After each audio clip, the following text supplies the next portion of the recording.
Welcome back to my channel general knowledge at Vandana. ఇవాళ వీడియోలో group C సంబంధించి job notification అయితే రిలీజ్ అయింది ఫ్రెండ్స్. గ్రూప్ సి ఉద్యోగాలకు సంబంధించి సో స్టార్టింగ్ శాలరీ వచ్చేసి 50,000 ప్లస్ ఉంటుందన్నమాట. తక్కువ పోటీ అండ్ అదేవిధంగా మంచి అవకాశం. సో తప్పకుండా యూటిలైజ్ అయితే చేసుకోండి ఫ్రెండ్స్. టోటల్ జాబ్ వేకెన్సీస్ వచ్చేసి 558 పోస్టులకు అనమాట గ్రూప్ సికి సంబంధించి నోటిఫికేషన్ రిలీజ్ చేశారు. ఇందులోనే గ్రూప్ డి కేటగిరీకి సంబంధించిన పోస్టులు కూడా ఉన్నాయి. సో పూర్తి ఇన్ఫర్మేషన్ ఈ వీడియోలో షేర్ చేస్తాను. వీడియోని అయితే స్కిప్ చేయకుండా ఎండ్ వరకు చూడండి. అదేవిధంగా ఎవరైతే ఫస్ట్ టైం మన ఛానల్ని విజిట్ చేస్తున్నారో ఈ వీడియోకి ఒక లైక్ ఇవ్వండి. ఛానల్ని తప్పకుండా సబ్స్క్రైబ్ చేసుకోండి. ఓకే ఫ్రెండ్స్, ఇప్పుడు మనం వీడియోలోకి వెళ్ళిపోదాం. ఫ్రెండ్స్, ఈ జాబ్స్కి అయితే మేల్ అండ్ ఫిమేల్ క్యాండిడేట్స్ ఇద్దరు అప్లై అయితే చేసుకోవచ్చు అనమాట. ఎలిజిబిలిటీ క్రైటీరియా చూసుకుంటే must be citizen of India అయితే అయి ఉండాలండి. నెక్స్ట్ అదేవిధంగా మనకి లాస్ట్ డేట్ వచ్చేసి ఈ జాబ్స్కి అప్లై చేసుకోవడానికి 7 నెలల 15 వరకు అయితే మనకు ఛాన్స్ ఇచ్చారు. జూలై 15th వరకు జూలై 15th వరకు మనం ఆన్లైన్ మోడ్లో అయితే అప్లై అయితే చేసుకోవాలండి. ఈ జాబ్స్కి మొత్తం వేకెన్సీస్ గ్రూప్ సికి సంబంధించి అయితే ఫ్రెండ్స్ మనకి 558 పోస్ట్స్ అయితే ఉన్నాయన్నమాట. నెక్స్ట్ గ్రూప్ డితో కలుపుకొని చూసుకుంటే 1900 ప్లస్ వేకెన్సీస్ అయితే ఉన్నాయి ఫ్రెండ్స్. నెక్స్ట్ అప్లికేషన్ ఫీజు చూసుకుంటే ఓవరాల్గా అనమాట చాలా తక్కువ ఫీజు అనమాట, 100 రూపీస్. ఈ 100 రూపీస్ కూడా ఎవరికి వర్తించదు అంటే ఉమెన్ క్యాండిడేట్స్కి అండ్ అదేవిధంగా ఎస్సీ ఎస్టీ పీడబ్ల్యూబీడీ వాళ్ళకైతే ఈ 100 రూపీస్ కూడా పే చేయాల్సిన అవసరం లేదు. మిగతా అందరూ పే చేయాల్సి అయితే ఉంటుంది. మనకి ఫ్రెండ్స్ టోటల్గా ఎన్ని వేకెన్సీస్ ఉన్నాయి ఈ నోటిఫికేషన్ సంబంధించి చూసుకుంటే చూడండి, జనరల్ వాళ్ళకి 997 ఉన్నాయన్నమాట, ఓబీసీ వాళ్ళకి 328, ఎస్సీ వాళ్ళకి 278 అండ్ 126 వచ్చేసి ఎస్టీ వాళ్ళకి అండ్ 250 పీడబ్ల్యూబీడీ వాళ్ళకి కూడా అనమాట. సో ఓవరాల్గా కలిపి 1979 పోస్టులు అయితే ఉన్నాయి ఫ్రెండ్స్. లాస్ట్ డేట్ ముందు చెప్పాను 7 నెలల 15, 11:59 PM వరకు అయితే మనకి ఛాన్స్ ఉందన్నమాట. ఈ జాబ్స్కి మనం ఆన్లైన్ త్రూగా అప్లై చేసుకోవాలి. మనకి ఇక్కడ వెబ్సైట్ ఐడి కూడా మనకు అనమాట నోటిఫికేషన్లో ఇచ్చారు. ఈ వెబ్ ఐడికి వెళ్ళి మనమైతే నోటిఫికేషన్ డౌన్లోడ్ చేసుకొని అప్లై అయితే చేసుకోవచ్చు ఫ్రెండ్స్.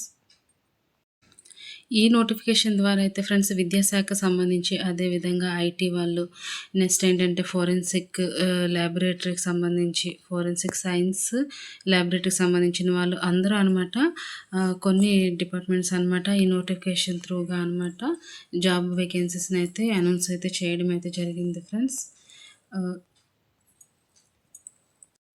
ఈ నోటిఫికేషన్లో బోలెడ్ అన్ని వేకెన్సీస్ అయితే ఉన్నాయన్నమాట. సో ఎవరెవరికి యూస్ఫుల్లో వాళ్ళైతే తప్పకుండా అప్లై అయితే చేసుకోండి ఫ్రెండ్స్. ఒక మంచి ఆపర్చునిటీ, తప్పకుండా యూటిలైజ్ అయితే చేసుకోండి. ఓకే ఫ్రెండ్స్, ఈ జాబ్స్ అనమాట ఇంటర్ బేస్ మీద చేసే వాళ్ళకైతే యూస్ఫుల్ అంటే చాలా వేకెన్సీస్ ఉన్నాయి కాబట్టి ఇందులో ఇంటర్ బేస్ చేసుకొని జాబ్స్ గురించి అయితే ఇప్పుడు మీకు ఎక్స్ప్లెనేషన్ చేస్తాను ఫ్రెండ్స్. చూడండి, పోస్ట్ కోడ్ వచ్చేసి 34/26 అని ఉంది కదా. ఈ పోస్ట్ కోడ్ ఉన్న జాబ్స్ అయితే మాత్రం ఐటీ అసిస్టెంట్ గ్రేడ్ ఏకి సంబంధించినవి, ఇన్ఫర్మేషన్ టెక్నాలజీ డిపార్ట్మెంట్కి సంబంధించినవి అనమాట ఫ్రెండ్స్.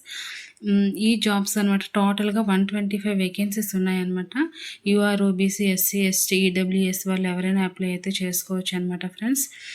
ఈ జాబ్స్కి ఇంటర్ క్వాలిఫికేషన్ ఉంది, అదేవిధంగా దానికి రిలేటెడ్ డిప్లొమా వాళ్ళు కూడా అప్లై అయితే చేసుకోవచ్చు అనమాట. ఇక్కడ డేటా ఎంట్రీ వర్క్కి సంబంధించి అర్హత అయితే ఉండాలి, అంటే వచ్చి ఉండాలన్నమాట. దీనికి సింపుల్గా చిన్న టైపింగ్ టెస్ట్ అయితే పెడతారనమాట, అందులో క్వాలిఫై అయితే సరిపోతుంది ఫ్రెండ్స్. ఇంకోటి ఏంటంటే ఎటువంటి ఎక్స్పీరియన్స్ అవసరం లేదని కూడా చెప్పారు. సో మీరు జస్ట్ ఈ వర్క్కి సంబంధించి నాలెడ్జ్ ఉన్నా సరిపోతుంది, ఎక్స్పీరియన్స్ అవసరం లేదని ఆల్రెడీ ఇక్కడ మెన్షన్ అయితే చేశారనమాట, నిల్ అనేసి. సో ఇక్కడ మనం ఇవి గ్రూప్ సి కేటగిరీకి సంబంధించినవి, నాన్ గెస్టెడ్ అండ్ నాన్ మినిస్ట్రియల్ కింద వస్తాయి అనమాట ఫ్రెండ్స్. సో ఈ జాబ్స్కి పే లెవెల్ 4 ప్రకారం అయితే మనకి శాలరీ పే చేస్తారు. అంటే 25,500 నుంచి 81,100 లోపలైతే మనకి శాలరీ ఉండే ఛాన్సెస్ అయితే ఉందన్నమాట. ఇక్కడ మన ఏజ్ లిమిట్ చూసుకుంటే 18 to 27 ఇయర్స్ వరకు ఛాన్స్ ఉంది జనరల్ వాళ్ళకి. ఓబీసీ వాళ్ళకి అయితే 30 ఇయర్స్ అనమాట. అండ్ ఎస్సీ ఎస్టీ వాళ్ళకి అయితే 32 ఇయర్స్ వరకు అయితే ఛాన్స్ అయితే ఉంటుంది ఫ్రెండ్స్. సో తప్పకుండా అప్లై అయితే చేసుకోండి. ఇవి ఈ మినిస్ట్రీ అంటే ఇవి గ్రూప్ సికి సంబంధించినవి అనమాట, ఐటీ కేటగిరీ కింద వస్తాయి అనమాట ఫ్రెండ్స్. నెక్స్ట్ ఫ్రెండ్స్ ఇక్కడ మనం గ్రూప్ డి కేటగిరీకి సంబంధించిన జాబ్ గురించి అయితే చూస్తాము ఇప్పుడు. నెక్స్ట్ పోస్ట్ కోడ్ వచ్చేసి 41/26 అని ఉంటుంది. ఇది విద్యాశాఖకి సంబంధించింది అనమాట. Trained graduate teacher computer science విభాగంలో ఫ్రెండ్స్. దీనికి వచ్చేసి టోటల్ వేకెన్సీస్ 675 వేకెన్సీస్ ఉన్నాయన్నమాట. యూఆర్, ఎస్సీ, ఎస్టీ, ఈడబ్ల్యూఎస్ వాళ్ళకైతే ఛాన్సెస్ అయితే ఉందన్నమాట ఫ్రెండ్స్. దీనికి ఎడ్యుకేషనల్ క్వాలిఫికేషన్ చూసుకుంటే బ్యాచిలర్ డిగ్రీ చేసి ఉండాలి కంప్యూటర్ అప్లికేషన్స్లో అనమాట. లేకపోయినా గ్రాడ్యుయేషన్ ఇన్ కంప్యూటర్ సైన్స్లో చేసిన వాళ్ళు కూడా అర్హులే, లేదా BE, B Tech computer science or information IT విభాగంలో చేసిన వాళ్ళు కూడా అర్హులే. లేదంటే ఏ సబ్జెక్టులోనైనా గ్రాడ్యుయేషన్ ఉండి ఏ లెవెల్ కోర్సు ఫ్రమ్ డిఓఈఏసిసి అంటే ministry of information and communication technology ఈ విభాగంలో చేసిన వాళ్ళు కూడా అర్హులే అనేది అయితే మనకు క్లారిటీగా మెన్షన్ అయితే చేశారు ఫ్రెండ్స్. ఇక్కడ కూడా ఎటువంటి ఎక్స్పీరియన్స్ లేదనేసి ఇచ్చారనమాట. ఇవి గ్రూప్ బికి సంబంధించిన jobs. General, central service, non gazetted, non మినిస్ట్రీల కింద అయితే వస్తాయి ఫ్రెండ్స్. ఇక్కడ పే లెవెల్ 7 బట్టి అయితే శాలరీ పే చేస్తారనమాట. మనకి శాలరీ వచ్చేసి 4,900 నుంచి 1,42,400 వరకు అయితే మనకి శాలరీ పే చేస్తారనమాట. ఏజ్ లిమిట్ చూసుకుంటే 30 ఇయర్స్ దాటకూడదు అనేసి ఇచ్చారు. ఏజ్ రిలాక్సేషన్స్ కూడా ఇచ్చారు. 5 ఇయర్స్ ఎక్స్టెన్షన్ ఉంటుందని కూడా క్లారిటీగా అయితే ఇక్కడ మెన్షన్ అయితే చేశారు ఫ్రెండ్స్. ఓకే ఫ్రెండ్స్, ఇక్కడ ఎడ్యుకేషనల్ క్వాలిఫికేషన్స్ మీకు చెప్పాను కదా. ఇప్పుడు మనకి ఎగ్జామ్ అనేది ఎలాగుంటుందని చూసుకుంటే ఇక్కడ చూడండి పోస్ట్ కోడ్స్ బట్టే ఉంటుంది. 34/26 చూడండి ఆల్రెడీ మెన్షన్ చేస్తున్నారు. వీటికి సంబంధించి మనం చూసుకుంటే టైం డ్యూరేషన్ 2 hours ఉంటుందన్నమాట. నెక్స్ట్ మనకి టోటల్గా 200 మార్క్స్ సంబంధించి ఎగ్జామ్ అయితే ఉంటుంది. ఇక్కడ మనకి ఇదే సిలబస్ మీద ఉంటుందంటే general awareness, general intelligence and reasoning ability, arithmetical and numerical ability, test of Hindi language and comprehension, test of English language and comprehension. 40 marks each, 200 questions, 200 marks అనమాట. నెక్స్ట్ ఇలా కండక్ట్ చేస్తారు. మన పోస్ట్ కోర్స్ బట్టి అనమాట మనకు ఓవరాల్గా మనకు మారిపోతుంది.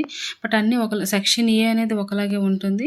సెక్షన్ బికి వచ్చేటప్పటికి కొంచెం మనకి చేంజెస్ అనేది వస్తుంది ఫ్రెండ్స్. నెక్స్ట్ ఇక్కడ టీచింగ్కి సంబంధించింది అయితే మాత్రం సెక్షన్ బిలో మనకి మెథడాలజీ ఆర్ బీఈడికి సంబంధించిన దానిపైన అనమాట మనకి క్వశ్చన్స్ అయితే ఉంటాయి అనమాట. సెక్షన్ బికి సంబంధించే మారుతుంది.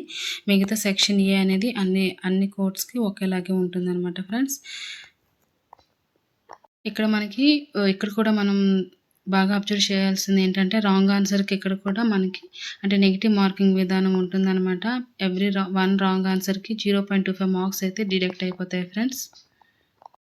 సో మనకి నోటిఫికేషన్ అనేది Delhi subordinate services selection board నుంచి అయితే రిలీజ్ అయితే చేశారు ఫ్రెండ్స్. మనకి ఇక్కడ వెబ్సైట్ ఇచ్చారు. దీని త్రూగా వెళ్ళి మనం అప్లై అయితే చేసుకోవాల్సి ఉంటుందన్నమాట. సో లాస్ట్ డేట్ వచ్చేసి 15th జూలై వరకు ఛాన్స్ అయితే ఉంది ఫ్రెండ్స్. సో తప్పకుండా అప్లై చేసుకోండి. ఇంకా ఈ జాబ్స్ గురించి ఏమైనా డౌట్స్ ఉంటే నాకు కామెంట్ సెక్షన్లో కామెంట్ చేయండి. ఈ జాబ్స్కి సంబంధించి జాబ్ లొకేషన్ వచ్చేసి ఆ పరిధిలోనే ఇస్తారనమాట. సో తక్కువ కాంపిటీషన్, అదేవిధంగా మనకి తక్కువ ఎడ్యుకేషనల్ క్వాలిఫికేషన్తో కూడా మనం ఒక మంచి జాబ్స్ని అయితే చేసుకోవచ్చు. పర్మనెంట్ జాబ్స్ కాబట్టి తప్పకుండా అప్లై అయితే చేసుకోండి ఫ్రెండ్స్.